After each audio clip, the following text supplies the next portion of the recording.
चंद्रवंशी राजा पुरुरवा और स्वर्ग की अप्सरा उर्वशी की प्रेम कथा प्रचलित है। एक दिन उर्वशी धरती की यात्रा पर थी। धरती के वातावरण से उर्वशी मोहित हो गई। अपनी सखियों के साथ वह धरती पर कुछ समय व्यतीत करने के लिए रुक गई। उर्वशी जब पुनः स्वर्ग लौट रही थी तब रास्ते में एक राक्षस ने उसका अपहरण कर लिया। अपहरण करते वक्त उस समय वहां से राजा पुरुरवा भी गुजर रहे थे।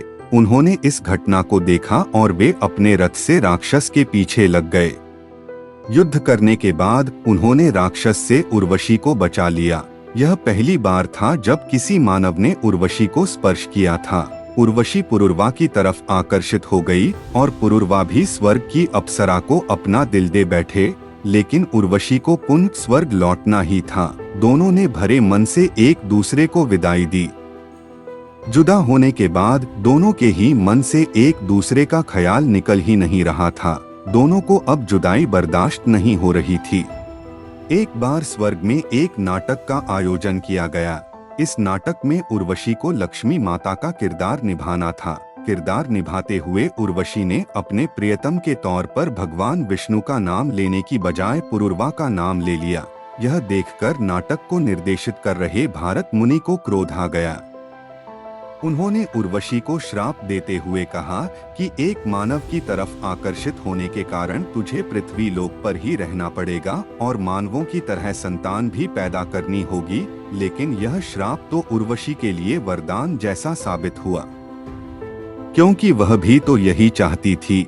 श्राप के चलते एक बार फिर उर्वशी पृथ्वी लोक आ पहुंची। फिर वह पुरुरवा से मिली और अपने प्यार का इजहार किया। पुरुरवा ने उर्वशी के समक्ष विवाह का प्रस्ताव रखा, लेकिन उर्वशी ने उनके सामने 3 शर्तें रख दीं। उर्वशी ने कहा कि मेरी पहली शर्त यह है कि आपको मेरी 2 बकरियों की हमेशा सुरक्षा करनी होगी। दूसरी शर्त यह कि वह हमेशा घी का ही सेवन करेगी।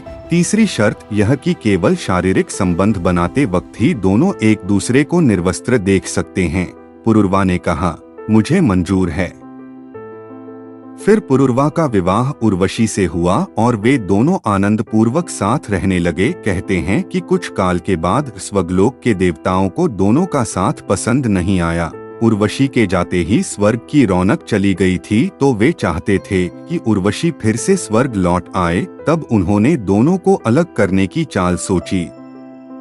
योजना के तहत एक रात उर्वशी की बकरियों को गांधर्वों ने चुरा लिया। शर्त के मुताबिक बकरियों की सुरक्षा की जिम्मेदारी पुरुरवा की थी। बकरियों की आवाज सुनने पर उर्वशी ने पुरुरवा से उन्हें बचाने को कहा।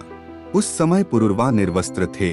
वह जल्दबाजी में निर्वस्त्र ही बकरियों को बचाने के लिए दौड़ पड़े। इसी दौरान देवताओं ने स्वर्ग से बिजली चमकाकर उजाला कर दिया और दोनों ने एक दूसरे को निर्वस्त्र देख लिया।